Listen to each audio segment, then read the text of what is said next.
यकीन कर तू बदल सकता है अपनी किस्मत की लकीरों को। यकीन कर तू बदल सकता है अपनी किस्मत की लकीरों को। लिखने वाले खुद ही लिखते हैं अपनी तकदीरों को।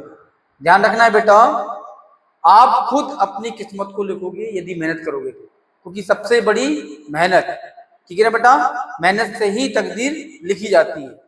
चलिए, गुड मॉर्निंग, जय श्री राम। आज हम पढ़ेंगे भारत के संविधान में, आज हम पढ़ने वाले हैं भारत के संविधान में राष्ट्रपति से संबंधित महत्वपूर्ण अनुच्छेद, है ना। ध्यान रखना बेटा, राष्ट्रपति संबंधित जो अनुच्छेद है आपके बहुत इंपॉर्टेंट है, वहां से क्वेश्चन आता है, ठीक है। तो सबसे पहले हम पढ़ेंगे अनुच्छेद 70 या आर्टिकल 70 पढ़ने वाले हैं, ठीक है। चलिए स्टार्ट करते हैं। तो अनुच्छेद 70 क्या बोलता है? अन्य आकस्मिकताओं में राष्ट्रपति के कृत्यों का निर्वहन, ठीक है। क्या बोल रहा है? अन्य किसी आकस्मिकताओं में राष्ट्रपति के कृत्यों का निर्वहन कौन करेगा, है ना। इमरजेंसी में क्या है, कभी ऐसा हो जाए कि राष्ट्रपति अपने पद पर नहीं है ना। राष्ट्रपति क्या बेटा, अपने पद पर नहीं है, ठीक है। और उसी समय उपराष्ट्रपति भी अपने पद पर नहीं है, ठीक है ना। उपराष्ट्रपति भी अपने पद पर नहीं है, ठीक है।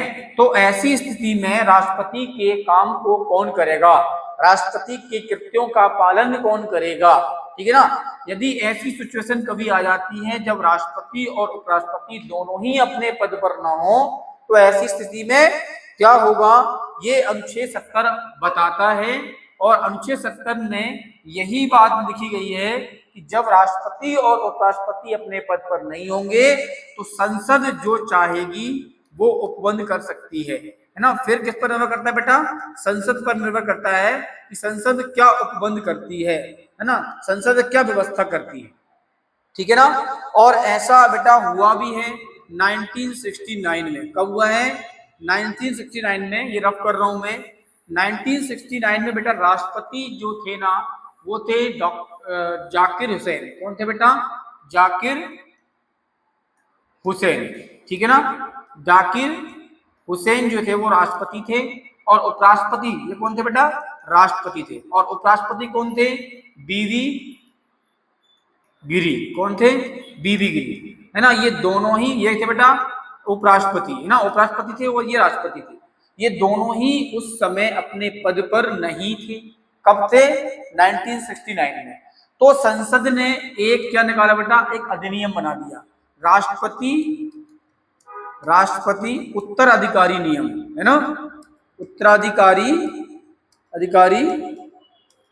अधिनियम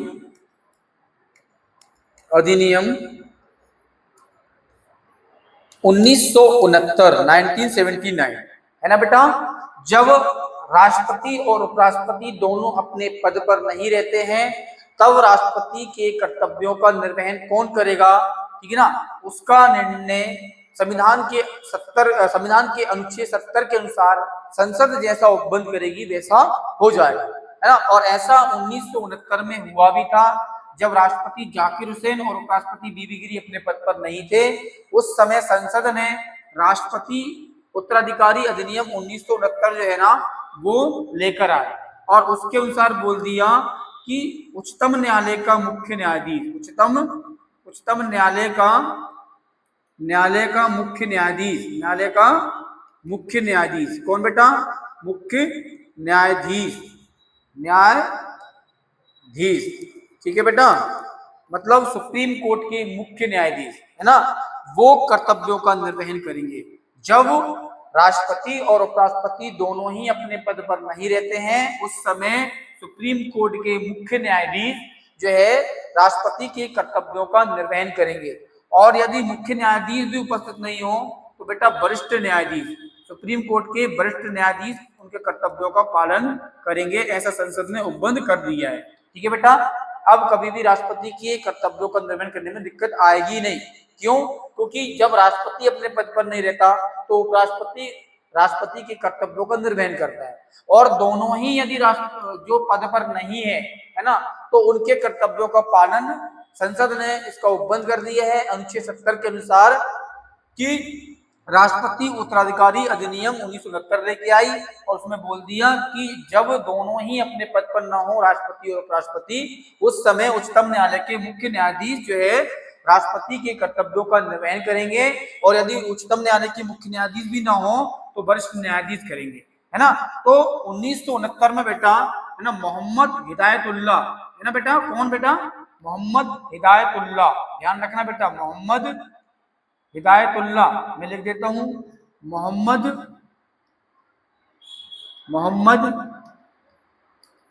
हिदायतुल्लाह, कौन, मोहम्मद हिदायतुल्लाह ने जो है ना राष्ट्रपति कर्तव्यों का निर्वहन किया था 1969 में। कब किया था? 1969 में, ध्यान रखना है आपको, ये इंपॉर्टेंट है ना। क्या क्या बेटा, मोहम्मद हिदायतुल्लाह ये न्यायमूर्ति, मुख्य न्यायाधीश है ना, न्यायमूर्ति लिख सकते हो आगे, न्यायमूर्ति कौन, मोहम्मद हिदायतुल्लाह ने 1969 में राष्ट्रपति के कर्तव्यों का निर्वहन किया था। क्लियर है, समझ में आया कि नहीं है? अनुच्छेद 70 क्या बोलता है ना, अन्य आवश्यकताओं में राष्ट्रपति के कर्तव्यों का निर्वहन कौन करेगा? जब राष्ट्रपति और उपराष्ट्रपति दोनों ही अपने पद पर न हो तो संसद जैसा चाहे वैसा उपबंध कर सकती है। संसद ने 1969 में राष्ट्रपति उत्तराधिकारी अधिनियम 1969 लेके आया, उसमें बता दिया कि जब राष्ट्रपति और उपराष्ट्रपति दोनों ना हो तो मुख्य न्यायाधीश जो आपका होता है सर्वोच्च न्यायालय का, वो मुख्य न्यायाधीश राष्ट्रपति कर्तव्यों का निर्वहन करेगा। साथ में ही यदि मुख्य न्यायाधीश भी यदि अपने पद पर उस समय छुट्टी पर रहे तो वरिष्ठ न्यायाधीश जो होता है सुप्रीम कोर्ट का, वो राष्ट्रपति कर्तव्यों का निर्वहन करेगा। ठीक है, चलिए नेक्स्ट देखेंगे बेटा, अनुच्छेद 72 की बात करेंगे। अनुच्छेद 72 में ये बहुत इंपॉर्टेंट है बेटा, ध्यान रखना, इंपॉर्टेंट है, बहुत वेरी इंपॉर्टेंट है ना। क्षमादान की शक्ति है, राष्ट्रपति को क्षमादान की शक्ति है ना। राष्ट्रपति अनुच्छेद 72 के अनुसार क्षमादान की शक्ति अपने पास रखता है ना। क्षमा देखो, जैसे मान लो क्षमा है ना, कोई अपराधी है जिसने दोष किया है, उसको सजा हो गई है, तो उस समय यदि राष्ट्रपति चाहे तो किसी भी दोषी को दंड और बंदीकरण दोनों से ही उसको हटा सकता है, मतलब उसका दंड भी खत्म कर सकता है और उसका बंदीकरण जो जेल हो गई उसको वो भी खत्म कर सकता है, दोनों हटा सकता है, मतलब उस दोषी को दोष मुक्त कर सकता है। क्या कर सकता है बेटा? दोष मुक्त कर सकता है, उसको जेल से छुड़वा सकता है और दोष उसका वहीं खत्म कर सकता है। ये राष्ट्रपति की शक्ति है।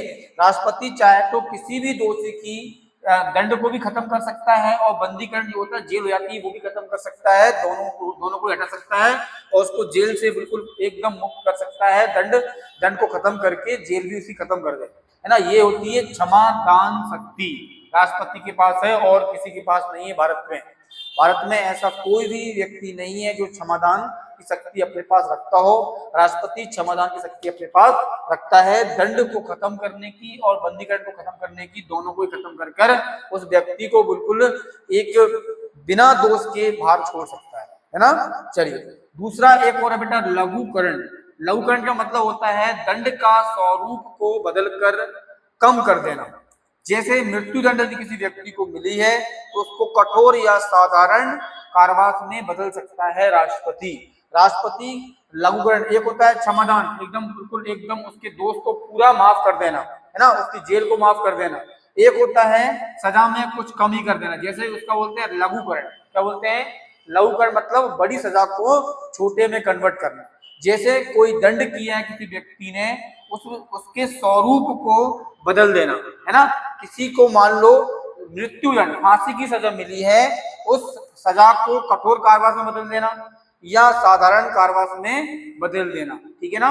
मतलब उसकी फांसी की सजा को माफ करके उसको सजा में कन्वर्ट कर देना, चाहे वो कठोर हो चाहे वो साधारण हो। फांसी की सजा को कम करके उसको सजा में कन्वर्ट करना, फांसी को माफ कर देना, है ना। ऐसा है लघुकरण। ऐसा क्या है? लघुकरण, ठीक है ना। इसके बाद हम नेक्स्ट की बात करेंगे, एक होता है परिहार। क्या होता है बेटा? परिहार होता है। इसमें क्या होता है? दंड की प्रकृति में परिवर्तन किए बिना उसकी अवधि कम कर देना, उसकी सजा की जो समय है उसको कम कर देना, लेकिन प्रकृति जो रहेगी वो सेम रहेगी, उसमें परिवर्तन नहीं किया जाएगा।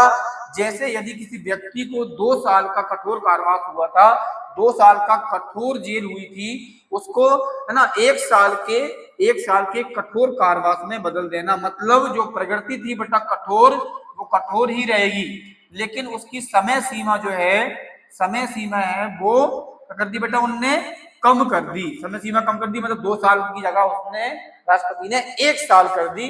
लेकिन प्रकृति जो कठोर सजा थी वो कठोर ही रहेगी। ये होता है परिहार में। परिहार में सजा की जो प्रकृति है वो चेंज नहीं होती है, सजा की जो समय सीमा है वो कम कर देते हैं। जैसे कि 5 साल की सजा थी उसको 2 साल में कन्वर्ट कर देना, 1 साल में कन्वर्ट कर देना, 3 साल में कन्वर्ट कर देना।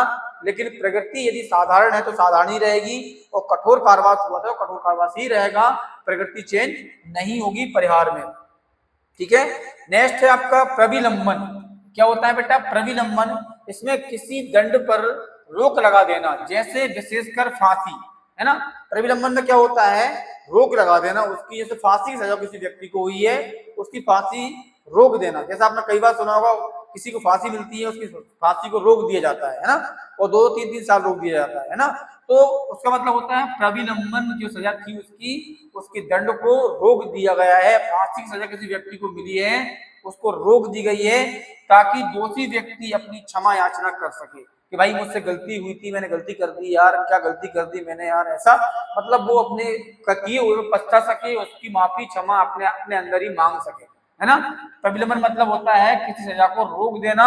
इसमें विशेष करके है फांसी को सजा को रोक देना, ताकि दोषी व्यक्ति अपने किए हुए पर अपने आप से क्षमा मांग सके, अपने आप पछतावा कर सके कि मैंने गलत किया था, ये है ना। चलिए नेक्स्ट है आपका बेटा विराम। नेक्स्ट क्या है, विराम है। विराम में क्या होता है, किसी व्यक्ति की सजा विशेष स्थिति में कम की जाती है। विशेष कोई ऐसी परिस्थिति आ जाए जिसमें सजा उसको 5 साल की मिली, मान लो उसकी विशेष स्थिति में कम कर दी। जैसे कोई महिला है, गर्भवती स्त्री है कोई, उसकी सजा कम कर देना। इसकी स्थिति क्या है बेटा, विशेष स्थिति है, कोई महिला गर्भवती है ना, क्लियर है। तो उस स्थिति में सजा को बेटा क्या कर दिया, कम कर देना। या कोई व्यक्ति विकलांग हो गया, है ना, क्या हो गया बेटा, विकलांग हो गया। अब ये क्या हो जाएगी, विशेष स्थिति हो जाएगी। कोई व्यक्ति विकलांग वंशज होगा नहीं, है ना।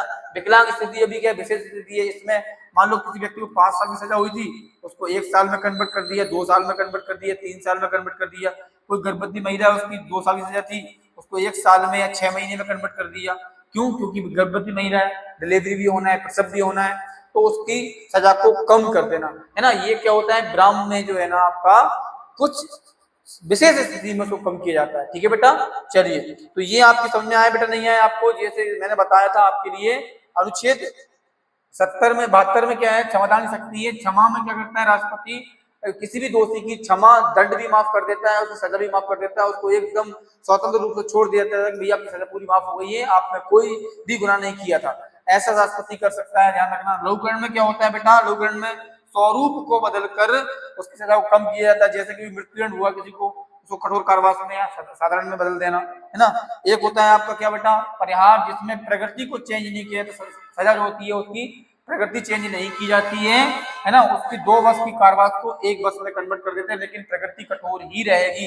ये परिहार हुआ है आपका। इसके बाद प्रलंबन में क्या होता है, दंड पर रोक लगा दी जाती है। जैसे विशेषकर किसी को फांसी की सजा मिली है, उसको कुछ समय के लिए रोक दी जाती है, और ताकि दोषी व्यक्ति जो है ना उसकी क्षमा याचना कर सके।